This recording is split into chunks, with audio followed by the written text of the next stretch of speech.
किसान भाइयों नमस्कार।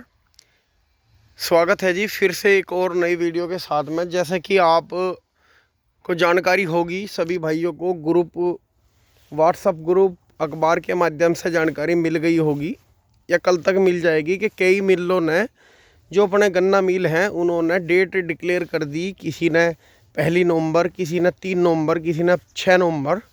तो धीरे धीरे अब नवंबर के प्रथम हफ्ते से सारी शुगर मिलें धीरे धीरे चल जाएंगी।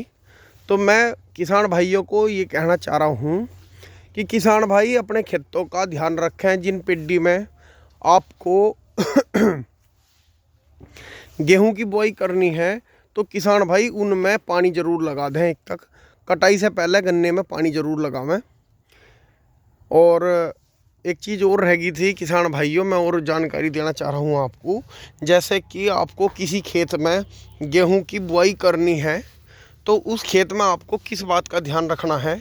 अधिकतर मैं देख रहा हूँ बहुत ही किसान जो है जैसे कि ज़्यादा स्प्रे कर रहे हैं खरपतवार नाशक की, कुछ भाई पैराक्वाइट भी कर रहे हैं। तो वो इस चीज़ का ध्यान रखें, जैसे आपके खेत में ये हल्का खरपतवार खड़ा है इस तरह का, या मतलब ये नीला फूल का खरपतवार है, तो किसान भाई भूल के भी जिस खेत में आपको गेहूं की बुआई करनी है उस खेत में आप बिल्कुल भी स्प्रे ना करें। क्योंकि हमने तजुर्बा ले रखा है, अगर जिस खेत में आप पिड्डी में गेहूं की बुआई करेंगे, क्योंकि हमारे जो पश्चिम उत्तर प्रदेश में है गेहूं की बुआई अधिकतर किसान भाई गन्ने की कटाई करके बाद में करते हैं। तो किसान भाई बिल्कुल भी अगर स्प्रे कर देंगे तो गेहूं का ब्यात खराब हो जाएगा, गेहूं बिल्कुल भी ग्रोथ नहीं करने के। और अगर कोई किसान भाई स्प्रे कर भी रहा है तो वो उस खेत में स्प्रे करें जो मान के चलो जिसमें लगभग वो गेहूं की बुआई ना करें और उस फागण के गन्ने की बुआई करें। तो उस खेत में किसान भाई इस तरह के जो ये है, जैसे नीला फूल हो गया, ये अब ये बरसाती घास बोलते हैं ना, जो बरसात के बाद में एकदम जमाव लेती है, तो इनमें 2,4-D मैट्री अल्ट्राजीन का स्प्रे कर सकता है। हल्की मात्रा में करें, जैसे 5 बीघे की दवाई करनी है आपको 1 एकड़ की, तो उसे आप लगभग 1.5 एकड़ में कम से कम उसका स्प्रे करें।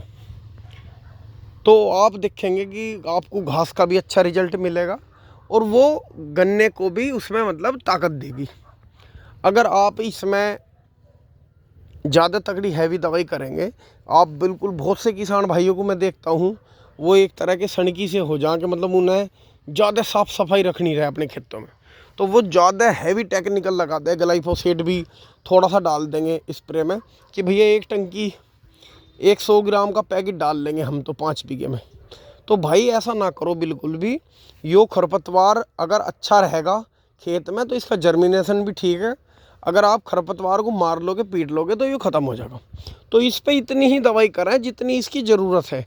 इसमें अगर आप ओवर हैवी दवाई डाल लोगे तो ये ज़मीन को भी नुकसान देगा और जो आपका ये पौधा जम रहा है, गन्ना जम रहा है, ये उसे भी नुकसान देगा। और मान लो अगर आपको गेहूं की बुआई करनी है तो भाइयों स्प्रे को तो बिल्कुल भी ना करियो, नहीं तो ये इतना ज़्यादा नुकसान देगा कि आपके गेहूं में बिल्कुल भी ब्यात नहीं होने का, आपके गेहूं बिल्कुल भी जमाव पे भी नहीं आने की। हमने एक साल एक किसान भाई ने कर रखी थी, उन्हें लगातार 2-3 साल तक खेत उनका बिगड़ गया, बिल्कुल भी उनका अच्छा औसत नहीं आया। इसका तो सबसे अच्छा इलाज है, जैसे ही खेत जुत जाएगा बारीक बारीक पत्ती फैला दो, 2-3 बार 4 बार रूटावेटर चला दो, तो ये घास वास सब उसमें रड़ जाएगी। लेकिन उससे पहले आप क्या काम करोगे, जैसे आप अभी हमारे मील चलने में जो है 15 दिन रह रहे हैं, 15 से 20 दिन, तो आप खेत में 1-2 पानी ज़रूर लगा दो। वो नमी के हिसाब से लगा दो, क्योंकि अब मौसम साफ़ है, बारिश बिल्कुल भी नहीं आ रही, तो आपको इसका जो है अच्छा रिजल्ट मिलेगा और आपके गेहूं की बुआई में आपको पर्याप्त नमी मिलेगी। बहुत से किसान भाई क्या कर रहे हैं, अब पानी नहीं दे रहे, जब गेहूं कटेंगे मतलब गन्ना कटेगा गेहूं बुआई के लायक में, उस टाइम में भैया नहीं हो तो नमी कम रहेगी।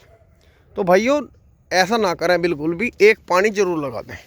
वीडियो आपको किसान भाइयों ज़रूर अच्छी लगी होगी, लाइक करें, शेयर करें। और अगर आप पानी लगा देंगे तो आपका गन्ने का वजन भी बिल्कुल भी नहीं घटने का, गन्ने में ताजगी रहेगी।